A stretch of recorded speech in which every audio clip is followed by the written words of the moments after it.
apparently I mustn't shout. Apparently I mustn't shout because when I shout, it doesn't work. It doesn't work for the girlies.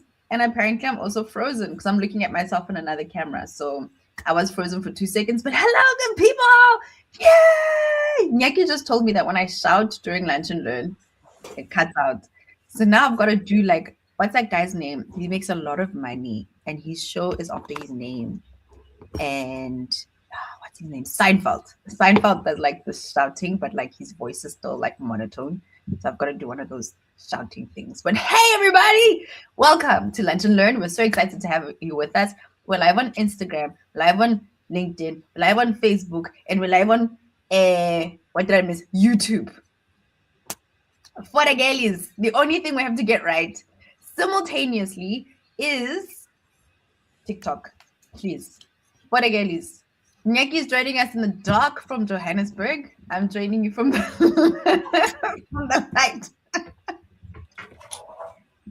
Hi, Nyaki. I can't help you. It's not just me. I think everybody can see it. I'm not the only one. All of us can see it. Like, Ubuli Fifi, like you are in the dark, like the actual nighttime. It's not me. Speak to the Lord, okay? He decided to make it dark. I'm putting an official complaint in, but if you're joining us, we'd love to know who you are, where you are joining us from, and why. Why are you here? What do you want from us? So we have Teen Coach Lisoko joining us every week, like a G in the building, saying good afternoon, everybody. And today we're going to be talking about a topic that Nyaki is not scared to speak about, money. While the rest of us, we cringe, we feel some type of way, we feel funny because money makes us nervous. Okay, Nyaki's just like, what? Bring it on. Bring it on. Nyaki, the topic of wealth. Why aren't you scared about being wealthy? Like, not being wealthy, but just like talking about it. Like, what happened to you in your childhood that makes it so easy for you to just I talk saw about people wealth? with money. I saw people with money and I want it. I want a lot of it. You got desensitized. That's what the rest of us will say. Nyaki's philosophy in life is retire at 40. Done. Finished. Not another day of work. The audacity, the goal, Nyaki. If that American guy dies, but anytime now, I'm gonna be rich, guys. I'm gonna be rich. I'm gonna be so rich. I've been watching my little portfolio there growing. As he says something, the oil price goes deep. Just that guy must do something in. I mean, it's horrible, obviously, because people are. But we'll be rich one day. Don't worry, guys. Every person who has some sort of investment in anything that has a foreign currency or is global, they're just like any market, anything in the markets. People are just like, what did he say this morning, last night? What did he do? But I think the nice thing about wealth and the conversation that we're going to be having today, and we're very excited for this conversation, is it's practical. If you've ever watched it on YouTube, you start to understand that money is everything. It's everywhere. You can't avoid it. Okay? You cannot avoid it. I was watching another video earlier today where someone was speaking about a billionaire who died because they weren't in good health. And the only thing when you have money, you're able to get good health care, but there's a limit to how much it can help you. Like money can't buy your life back, but it makes your life so much easier in everything.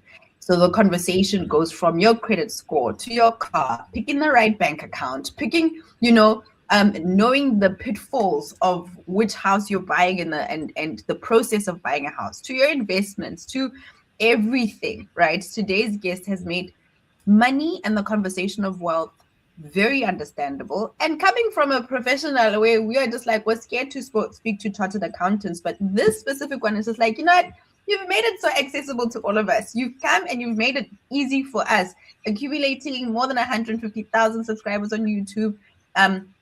She's released a book which is doing absolutely amazing. For you to write a book, you must understand that there's a focus in your life and there's an ability to do something that very few people get to do. Boss Your Money, conversation about wealth and really helping us to understand how wealth works, as well. There we go. How we can actually create wealth in our lives, getting practical, getting down to business. So we are super excited to have with us in the building. I'm not gonna shout. Nokuhle Khumalo Chamuto. Oh my gosh! Yay! I'm also not going to shout because I've heard the memo. Thank you so much for having me, guys. Thank you so much for agreeing to be with us in today's conversation. You have your hands full. So I was watching your latest vlog speaking about is coming back, Diaboa is going down. Yeah, but you know what? One of my favorite quotes is I can't complain about having too much on my plate because the plan was to eat or something like that. So yes, I do have a lot going on, but I'm also like, if not me, then who? Then And why who? not? So yeah, I'm handling it all somehow, some way. But yeah, but I'm hoping long term, I'm not that I'm flustered. I don't think I actually have a lot going on. Especially last year. Last year was a very calm year because obviously Yeah, I was writing the book. yeah. So I paused a lot of things, but also I was planning the wedding. So that was also a whole thing on its own. But I think this year is a no big event happening year. So at least I can focus on growing my business a lot It's more. maintaining and sustaining all of those many blessings. You were just getting gist. It was the year for your plate to get full. You used the right analogy to say your plate is full. You know, people who dish and they're hungry at a funeral, and then the plate is this big. Is this wide? But it's also the food is just a dome. Last year was your year of just dishing and dishing and dishing, and now this year is just like eat well, 100%. Yep. eat slowly, no indigestion. Just enjoy everything that you have on your plate.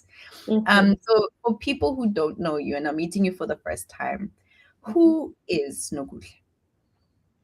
Oh my goodness, I love this question. I'm kidding. Well, I do. Nokuhle is, I never know what to put up front because I don't want to assign value to other things, but Nokuhle is your digital big sister. That's what I call myself. That's what people call me actually. But I'm a YouTuber. I'm a chartered accountant. I'm a two-time author. I am a business owner. I'm a sister. I'm a wife. I'm a daughter. Okay, this is too much. But I'm a lover of life, and I love learning and I love teaching. I wanted to be a teacher growing up, took the accounting route, but I came back and started teaching people just online and kind of for free. So yeah, and I love money. Yeah, sorry if I That. didn't mention that. I love money. I love love. I love money, and I love love and money. I love how you like, I love money. I love love and money. It just makes sense. It meets beautifully in the middle. What gave you the confidence to actually just start a YouTube channel? You did say that you wanted to teach and you've always had that thing in Mm, you to teach, but to actually whip out the camera. And also during a time when, I mean, you've been in the game for quite some time. mhm. And during a time when it wasn't as popular at the time, and also even the topic, right, that you I'll ended be up honest. focusing on It was wasn't. It wasn't the plan.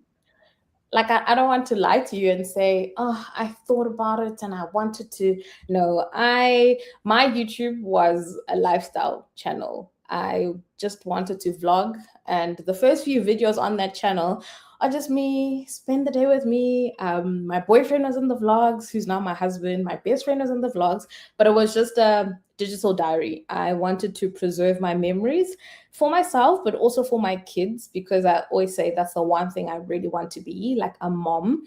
And when the time and money makes sense, I will do it. So yeah, it was just a lifestyle channel, not meant to be monetized. It was just a hobby. And then fast forward, when I left university and started my new job, I bought a car. A lot of my friends had questions about how did you buy a car, and I would answer them individually, and I'd give them long and winded responses. But by the time the sixth friend asked me, I was just tired. I was like, actually, I'm tired of repeating myself. So I made a video so that I'm not now declining or reducing the amount of information I'm sharing, so that everyone gets the same response from me. So I made that video, I posted it, and I said, hey guys, sorry, I'm deviating from my content a bit. How I bought a car, and then I spoke about it. Then I went back to my lifestyle content because that was the purpose of the channel. Fast forward, as I'm going through my career, as I'm learning all these things, my dad's like, you should invest. I'm like, okay, but how? And also tax season came about, and I'm like, okay, cool. I used to work for an audit firm, a Big Four firm. So I thought, oh, they're going to send us some guidance on how to file our taxes.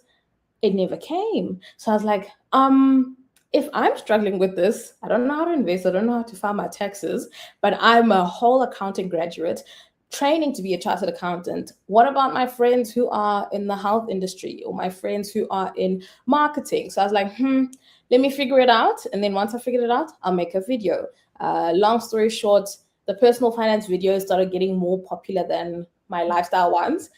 People also started saying, hey, let's showing us about your life, teach us something. And I was like, okay, this is a monster of its own.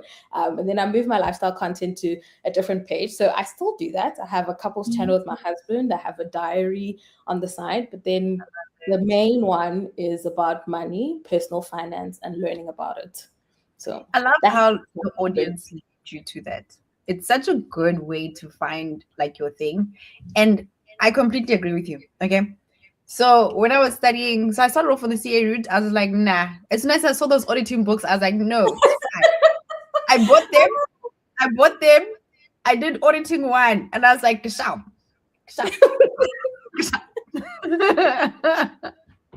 And we were like going through tax, and I did all my tax modules, and I was just like, I still don't know how to do tax though. I was just like, this is weird. Like, I know how to theoretically do it for a company. I know the theory, but I don't know how can log in now into e-filing. I don't know what I'm gonna do. Like, it's so interesting that you go and study accounting. You sit and you do a whole income tax thing. Why pasa? You pass. Right? And then after you just like,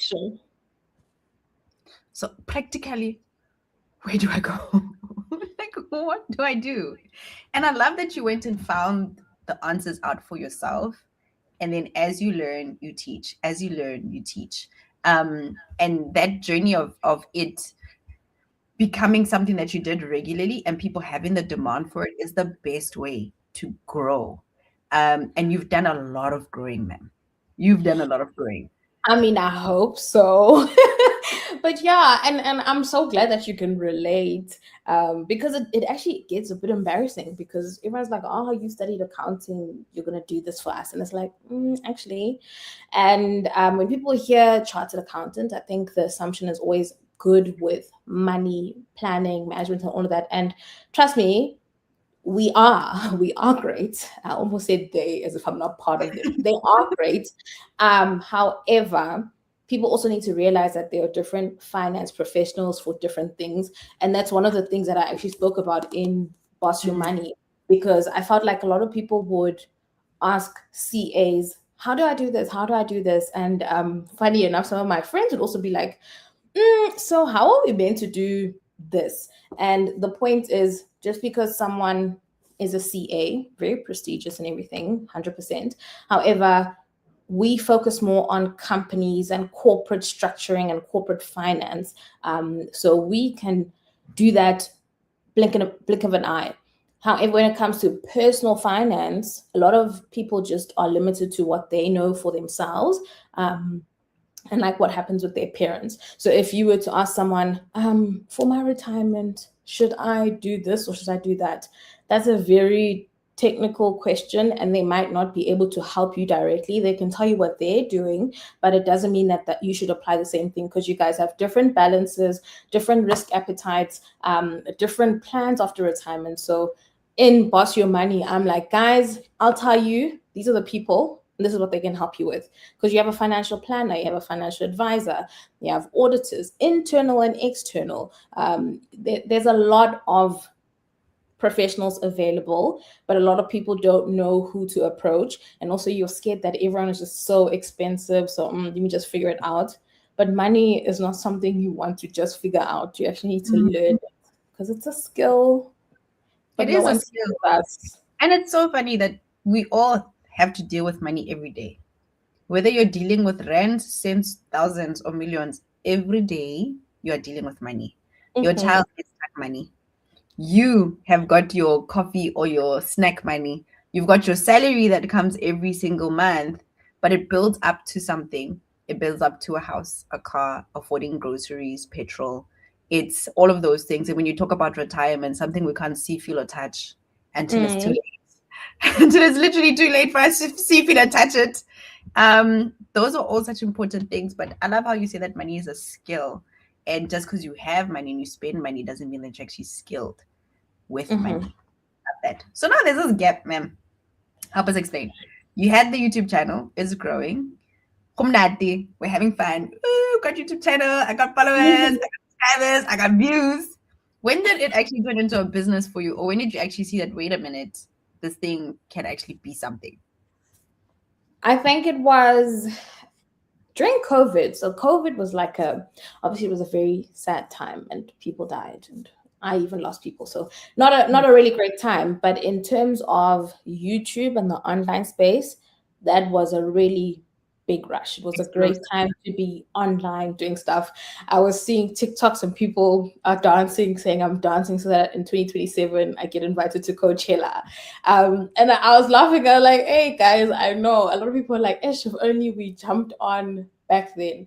But because of COVID and everyone being on lockdown and people having a lot of access to socials and like on demand learning like YouTube, that's when my channel took off. And then I got monetized. And then I started making money. So I was like, I did not even know that you can make money on YouTube. So I was learning things as they were being presented to me. So I was Yeah. like, oh, hectic. We can make money? Okay, The cool. YouTube thing is a shock. Because also what happens is like you get a message from YouTube's, AdSense. You get a message from AdSense saying, payout. And I, what payout? What do you mean? Okay, I got monetized. I get it. I've been seeing the rands and cents. And then there's payout time. You're just like, let's see what's happening here. And you are also, for people who don't know, in one of the highest paying CPMs. So Yes, because I mean, so finance entities pay a lot for ads. so much. Like So if everyone anybody's wants thinking of an having a YouTube ad channel, what yeah, if anybody's thinking of having a YouTube channel, lifestyles here, lifestyle beauties here, finance is literally like right up here. Even wellness is still slightly lower. But if you're talking about big girl, big boy things, your property, your professions, yeah, but you're I in a also think it changes slightly. But you're right. But I know. So I try to track analytics and people's RPMs and all of that. So there are waves. And I think obviously with South Africa, like the earning potential is still moderate, like if you're yeah, just making money on the platform. But it's also because a lot of entities aren't really advertising fully on socials yet. And I'm saying yeah. yet because whoever's watching, if you're thinking about starting a channel, if you're thinking about putting something online, please stop overthinking it. Just do it Do it now. because you're gonna miss the second gold rush It's when coming. when It's really coming. Like everybody who's been in content, you can see it happening because we saw it happening 8 years ago. A lot of people started channels. We started seeing at the same time. And it literally is a thing of you could see all the signs. It was just like, it's happening again. You can feel it. There's going to be another wave. That's how also people are returning. The OGs are also returning back to YouTube. But you've been consistent. And I think the thing about it is at some point it looks like you started to My phone is ringing. Sorry, I don't no even know problem. where it is. It is buzzing somewhere. I walked in and I stuffed it somewhere, but I've closed it to come back. Sorry, guys. Okay, that's the beauty of being live, ne? It's an actual live stream. Like that's the thing. Like if my kids are home, like we are all here at the party. Um, at some point this started to become a business for you. When did that happen? And then you are a two-time author. When did you say, I'm going beyond this? This can actually be something that helps to build to the next level. How did that actually come to your mind and what did you do to make that happen? So I'm going to give you a response that you might not like. because it wasn't part of the plan. I'm a very big planner, and I've got goals up on my wall everywhere where I'm like, okay, this has to happen, this has to happen. However, YouTube, online space, um, and me writing and being an author, I honestly thought I'd be an author like when I'm like 55, 60. And Oh, during retirement when it's cute, ne? When you have so much life experience and you're just like early retirement, I'm enjoying my money, eat, like pray, I love. just thought, and I'd have like a beautiful cover with my family, and it's like I'm sitting on a throne. Like, let me tell you how How I you made made it. it. You know, so that's the type of book I had in mind. So answering your first question about it being a business, it was, I think, as obviously it was making money, but it's not always about money, but money is important. I am a personal finance enthusiast. As I was making money, I was like, okay, how much more money could I actually make? So I was like, okay, cool, let's kind of see. But I'll also be honest, a lot of brands would then start reaching out for like ad spots and stuff. And I took a while to accept those because I was also in audit, and there were a lot of conflicts to make sure that I'm not now promoting a company that our audit firm is auditing. Even if I'm not in the audit directly, it was still like a conflict. And obviously, and like I had to declare a lot of things because it started off as a hobby, but now, hey, could be a conflict. So I was very hesitant walking into it, and I always am, but I also think it's because I never want to go into something blindly and then get burnt. However, as it was growing and the numbers were growing, obviously subscribers are climbing off the roof. Like the exponential curve was crazy also. So like if someone is still stuck trying to reach 1,000 subscribers, relax. You'll get there. It took me, I think, 3 or 4 years to get to 1,000 subscribers. And then a year later, I hit 25,000. So I got 24,000. And then a year later, I was on 60, and then 100. And then 150K was actually, I didn't even take a full year for the 150K now. My point is the growth is exponential. The moment people find you, it starts running. So just make sure you're ready. However, when I look at it from a business lens, I was just like, okay, cool. Clearly the demand exists. People want to learn. People want to hear it in a way that makes sense for them. Let me probe this further. And I did a lot of researching. I asked a lot of questions, and maybe that's one of my superpowers, that I'm actually someone who loves to chat. I love to talk. So I asked a lot of my friends, family members, my parents, like everyone around me is a guinea pig. Not in a weird way, but like, tell me, how much do you earn? But like not in a weird way, but like, tell me how much you earn. Okay, cool. What's happening? Because I want to understand what frustrates you, but also what you're thriving in, because it forms or informs my content. For example, my friend is in business now, and she was talking to me about keyman insurance and the difference between that and income protection insurance. And I was like, that's a video waiting to be done. So the people around me inform the type of content that I should be putting out. And then the book, to be quite honest, the first book was Get Ready With Me, work edition. This is self-published. And then the second one is Boss Your Money. So with Get Ready With Me, it literally came about when I was meant to be resting after my international tours. I had come back from Australia. I was tired, and What do you mean international tour? You're just saying it like, I just had an international tour. No, I had gone to work. So I worked in Deloitte, Philadelphia, and New York. And then after that, I went and worked in Deloitte, Australia, in the Melbourne office. But I was auditing still, and I was just like, actually, I don't think I like auditing. Like, I thought I was the problem. So I was like, okay, let me try give YouTube and content creation and all of this like a go. I gave myself time. I was like, I'm going to do this full time. Let's see what happens. The first month I was back, I was meant to rest. I went and saw my boyfriend then. He's my husband now. And I was like, okay, I just need to relax. He's like, okay, relax. Be a professional stay-at-home girlfriend. I was like, okay, cool. I'll do that. A week later, I started writing the first book. So clearly I cannot rest. I can't. the problem.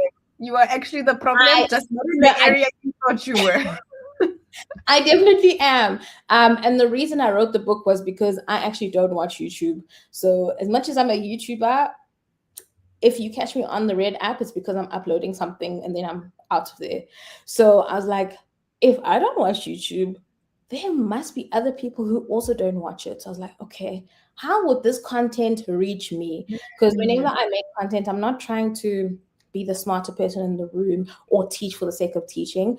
I'm addressing a concern that I had that I couldn't find the solution to, so that a future me doesn't deal with it. But a future me, or old me rather, doesn't watch YouTube. How would I have reached her? So I was like, a book, because I love to tick. I love physical things.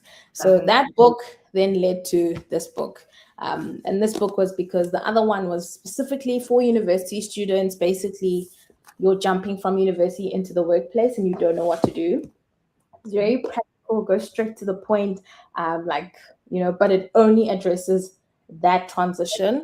100%. And then when my Pan Macmillan, my publisher, approached me, they wanted that book, and I was like, guys, I have more to say. I think we can do something bigger. So with Boss Your Money, it's more long-term planning. Yes, it's also still very practical because I hate fluff. I also don't like long books. So when I saw how thick it was, I was like, excuse me. Did I do that? Did I I was do like, that? but the words are very thick, so people mustn't stress. Like they're I quite thick. love it.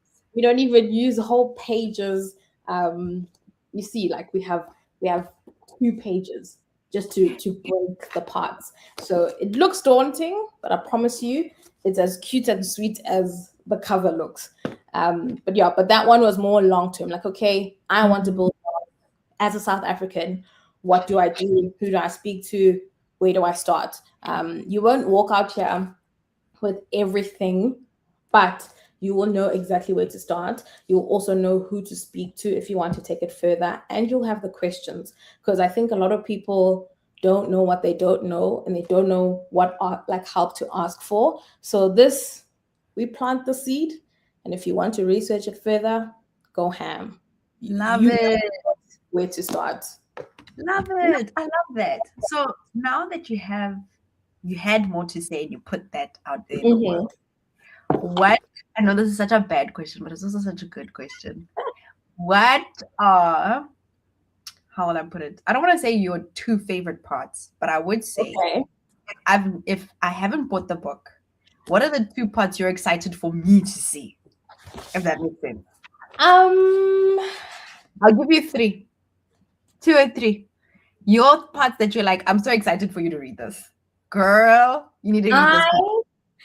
I am excited for you to read Playing the Money Game. Basically, because when we joined, you're telling me like how you typically don't like talking about money, which a lot of people feel, and it feels weird, but it's also because no one taught us to talk about money. So playing the money game is basically trying to trick your brain to do things that seem like nothing, but they actually help you in the long term. And also, like, it helps you define your wealth, because everyone says they want to be wealthy and have generational wealth and all of that, but it's like, okay, what does wealth actually mean to you? Because you and I, we could share similarities, similar stories, but we might want really different things. So just defining your wealth, that's what I'd love you to read.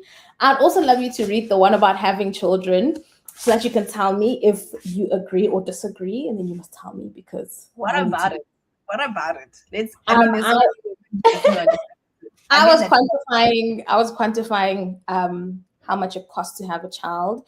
Not like to the rand sense, but the things that you should do to prepare yourself financially before having the kid, during the pregnancy. Like, you know how some people, I know medical aid is a very like hot topic when it comes to pregnancy, where people only realize once they're already pregnant that they really want a certain type of medical aid, and then medical aid is like, oh, we won't cover your pregnancy because it's a pre-existing condition. And it's like, bruh, it's not.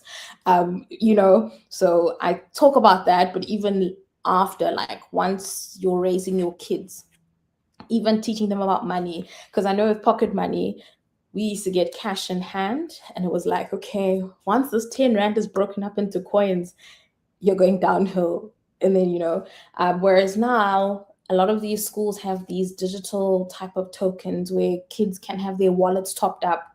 Also, when you're shopping, you're tapping your phone, you're doing Apple Pay. So kids aren't seeing the transaction or the movement of cash as much as we used to. So then they think the money is endless. Or just use your phone, just pay with your phone. Yes, it's limitless. Mom's phone can do anything. So I'd be keen for you to read that and tell me what you think. And then also, I think the wealth creation formula, and that's actually one of the bigger topics of the book. It was actually the title, but I think there's another book by some guy abroad who has a similar thing, so we had to change it. But with the wealth creation formula, obviously, that's like the crux of the book, because how do you make wealth? And then we break it down. So I think that's if you get that chapter, you're fine. You don't even need to read the rest of the book. If you read that section and you're like, thank you, I've got it, relax. You can skip the rest of the book, even though you'll miss out on all the funny examples that I make. I literally, when I was reading it, doing proofreads, it was the week of my wedding. And in the wedding section, because I also talk about marriage, because that's also a very financial decision. I love love, I told you guys, but I also love money. So you need to think about it as a business merger. In that section, I wrote about how we're having an intimate wedding, being very, because weddings shouldn't cost so, I wrote in theory. I was like, okay, cool. I went back and I edited. I'm like, ha. I am not having an intimate wedding. We have 500 guests coming. So you also catch myself, and it's a really honest conversational book. There's the perfect world that everyone wants, but then there's the real application that actually it doesn't always work out like this, which is why I'm so keen to hear what you think about the motherhood one. Because I did my research, I asked my friends and my cousins, but I want the feedback from current moms. I love that. It sets you up for another book. It really does. It really sets you up for another book, because now you got to live out everything you said. Go. I think my husband would cry. He would cry, but just for a brief moment, because I put him through so much when I was writing that book. I almost ruined my own engagement, like my proposal, because I was writing the book and I was super stressed. And he's like, let's go out for lunch. I'm like, I don't want to go out for lunch. I'm trying to. But I went out for lunch and he still loves me. So that's okay. He knows you. He just knows you. He knows that this is what I'm going to get myself into. And he just knows what he put himself in. And he's like, I think at the end of the day, those things that make us irritating are the things that make people love us even more. It's just like, you. But that's why we love. I was like, I promise I'll bring really good SEO to our surname. I promise. And then I didn't. So now the second book is really urgent because Nokuhle Khumalo is now Nokuhle Khumalo. So I'm working on it. Now, you see, now it's a must. It's not a setup anymore. Now it's a must. And when I write that, hopefully I can tell you, like, I have billions and hopefully I've self-retired. Yeah, that's actually one of my goals for like pretty soon. But also, I'm lying. I'm lying because self-retire says the person who couldn't rest for a month. For a month. All you had to do was do nothing for a month, and you wrote an entire book. I wrote a book. So no, it's fine. I think again, I always think about, like, I was on maternity and I couldn't sit still during maternity. So what did we do? Start a podcast and a business. Oh, and then at the same time, this is something that like Nyaki knows, that I actually went and studied for like financial advisory and I got my certificate and everything. And then I end up not doing it. I was just like a financial advisor for a month. Hold on. Because why are you another same person? Was it the RE1 and the RE5? I got my DOPA number, I got all of those things. And I was like, and like a bunch of first appointments Same. and nothing. And I was like, No, same. I studied.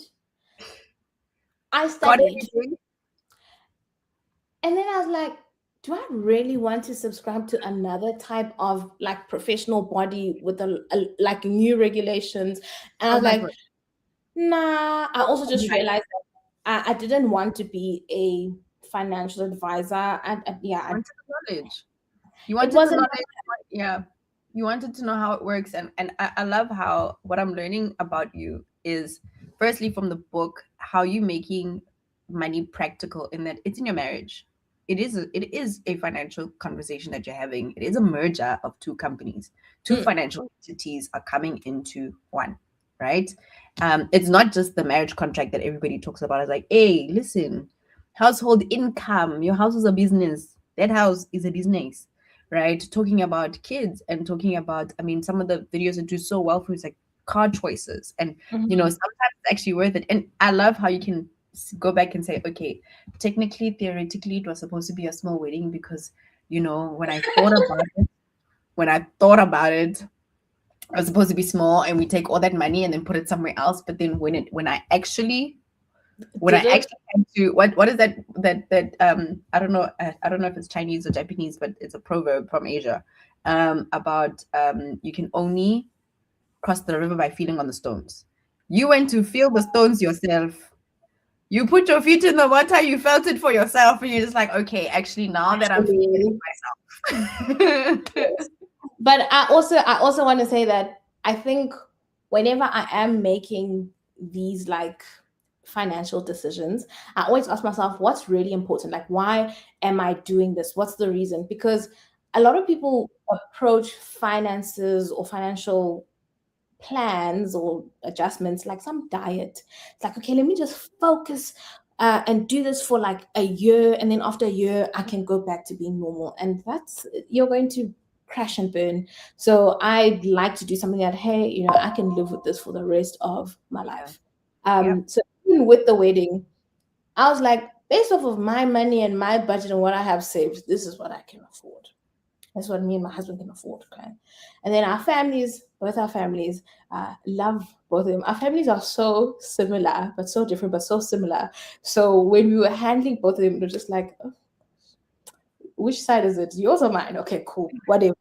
But the point is, people had a lot of opinions, and weddings are really nice, but they're also just Emotionally charged. I enjoyed my wedding. I really did. But if you told me to plan another wedding this year, I'd tell you to get out, because don't annoy me. But because people had opinions, but also people were super excited because we hadn't had weddings in both our families for so long. So it was like, oh guys, no, it's happening. But what I appreciated is that as much as our families did have things to say, they also supported it with financial muscle. They put their money where their mouths were. So I was like, you know what? I'm not gonna stop you from making my day even bigger. I mean, I love the attention. So it really worked. And also, even our registry, we said no gifts because we were also living in Cape Town at the time. We're like, no gifts, guys. Bring us the money. And obviously, I had to navigate that conversation with our families, because it was also like, it's a bit weird to ask for money. Like, you look like you don't have money. I'm like, no. I don't want a blender. I have a blender. I am 27, 28. You think I don't have a blender? I have a blender. There's nothing you can buy me. And with the money, obviously, because people are now giving us money, they gave us a lot. So I was like, we could do this again, guys. Maybe not next year, but in 2 years. We might have another wedding. I'll tell you, we and I were looking at the Woolies vouchers we got, just on the Woolies vouchers alone. Like, we did not take out money at Woolies for a while. And I loved it. Like, when they finished, I was like, oh God. Wow. I tried out so many meals that I've never had from Woolies because it wasn't real money. It was just a voucher.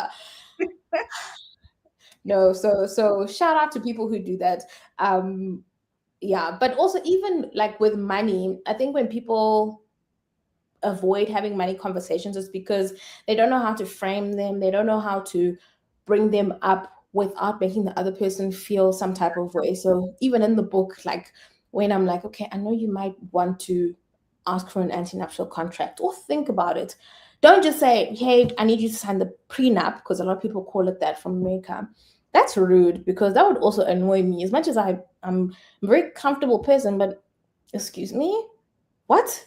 But if you present it in a way where you show your thought process, it's like, okay, you're in business, I'm not, I have these assets, or you have these assets and I don't, like, let's think about it practically. And even outside of the marriage, even with parents, I think our parents are like very big, I don't want to say pain points, but points that we need to address, and very quickly, because you think they know everything. I mean, you grew up with your parents telling you what to do, what not to do. So the assumption is that they know everything.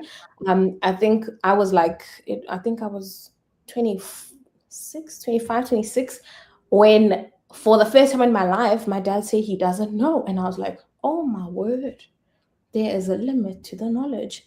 And then I was like, okay, cool. But that also makes him human. So things like wills, do your parents have their will set up? They might not have them, because a lot of people think the moment you set a will, you're calling on death. Yeah.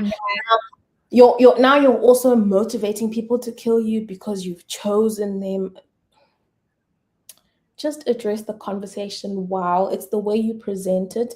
And honestly, it also boils down to communication. I think the top two reasons people get divorces or families fall apart is because of communication and money.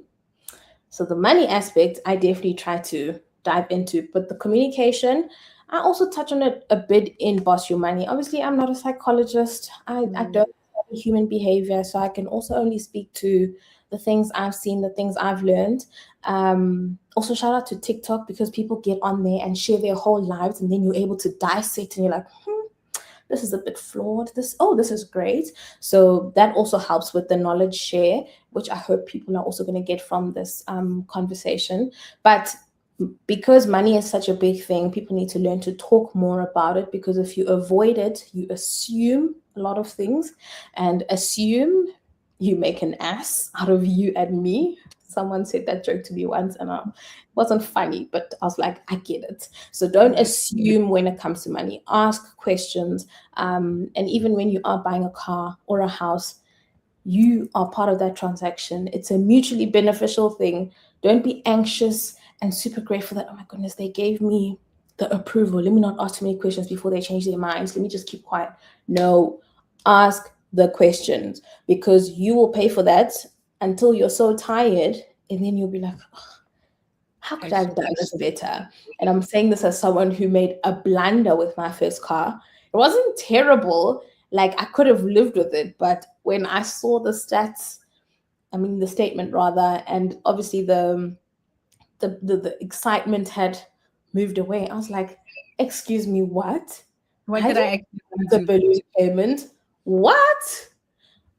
What's my interest rate? I sold that car. The moment I saw it, it didn't take even more than 3 months. I sold that car, got another one, which I liked even more.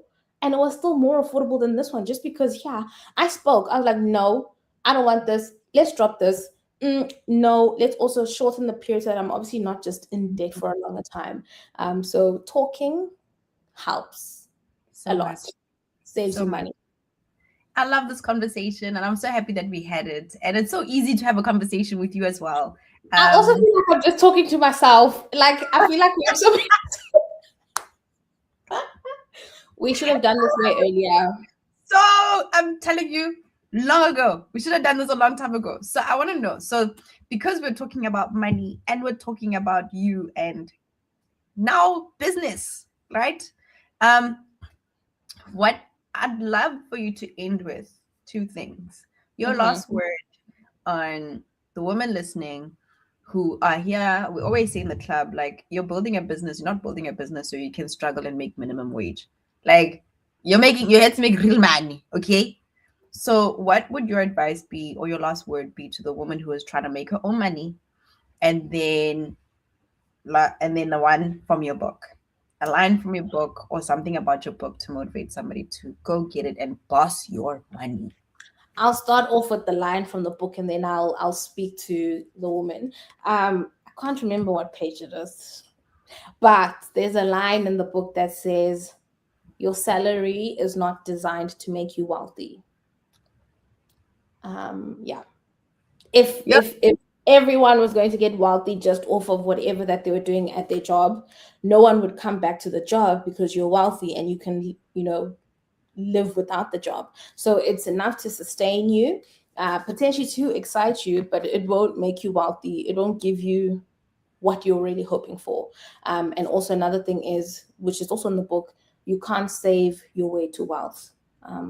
Savings are more for like protective measures, just in case you need it.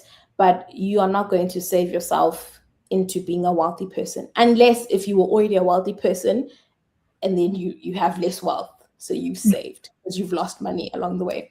But to the women who are listening, and those who are in business, but also those who are thinking about it, who are still working or whatever, take your time. There's no reason. You don't need to make a very big decision to jump super quickly. I always say, if I could have stayed at my job for longer, I'm also lying. I was going to say I would have. No, I probably wouldn't have. Um, I don't want to speak in theory, but if you can stay at your job and you're able to do both things at the same time, keep it. Okay, as long as you've done the necessary disclosures and all of that. It's multiple streams of income, right? But it's also multiple streams of stress. So I understand you might be feeling tired and burnt out, but at that point, instead of just abandoning one ship, you need to consider hiring. And I'm saying this because a lot of us, when we start these businesses, we do everything. You are the CFO, you're the marketing, you're the editor, you're the finance person, you do everything. And that's okay. You are going to get tired, but also you might not even be doing it well because you don't have all of this knowledge. Like, you have to learn so many things. I wear HR hat and I'm like, actually, this is not something I want to do. I do not want to be HR. So I know that's the next role I need to outsource or rather hire for. The point is, if you do feel like you're running out of strength or you're running out of steam, but the money is still coming in, make sure you are hiring people. South Africa has a really high unemployment rate.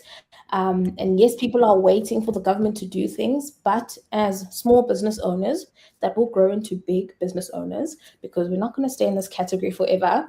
Hiring people does help the economy, but it also helps you. And Your if you're not sure, perspective. yes, it actually helps you scale. And that's why sometimes people say, to make money, you sometimes need to spend money, because if you're doing everything, you become the bottleneck in your entity. However, if there are people who are working with you, at least you're able to delegate. It also helps you as a leader.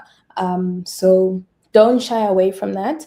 If you're not sure where to start, or even if you're unsure about what to do with your finances, how to capture invoices, how to do your taxes, because again, you don't need to try and figure out how to be an accountant from scratch. There are people to help you. At Lomaku, we're actually also offering professional services. We're officially launching soon, but I'm just, tying up, dotting some T's and crossing I's or whatever, or the other way around. So reach out, Nokuhle Lomaku available. But even if you're not coming to us, there are other entities, there are other people who can assist. Club She is also there to help you build your brand. And obviously, you guys probably already know this because you're already on this platform, but your brand is the ultimate thing. Money Yeah. comes and goes. You can lose money, you can make more of it later on, but your brand and your reputation, super hard to build, super quick to destroy, very similar to a credit score. So don't play around with it, okay? Get it right the first time. And if you're unsure, ask for help. Love And that. Thank you so much. Very good. Very, very enjoyable conversation. thank you guys. We absolutely loved it. We thank you for being here. You shared so many pearls of wisdom. Giselle saying, love the lover girl energy because she's a lover girl herself. That's why. Mama loves lover girl. So we have Rupu, we have Real Intabi saying, Real Talk with Intabi, loving this conversation. Current location, Jessica, loving this conversation as well. On Instagram, we have Balisa joining us, Mbali saying, oh, the money seems endless to these children. They just swipe. The money comes from thin air and it just keeps going. And Lesotho also saying, every guest comes here so pretty. Is that the criteria? Very strict criteria. It's easy when it's I just was in girls. pajamas In an all hour fairness. before this. All of us were in pajamas. Nyaki and I were in gowns before this. Just exposing us. It's cold, guys. You want to be cozy. And those are Okay? the perks of being in business, you know? That is exactly it right there. The perks of being a business is you can be in your gown behind your laptop until there's a meeting, you just do this and then you put it back on. But anyway, thank you so much, guys, for joining us for Lunch and Learn. This was such an amazing conversation. Go out and get Boss your money at your, and no Exclusive Books has got it at, and also you can order it. And thank you so much for being here.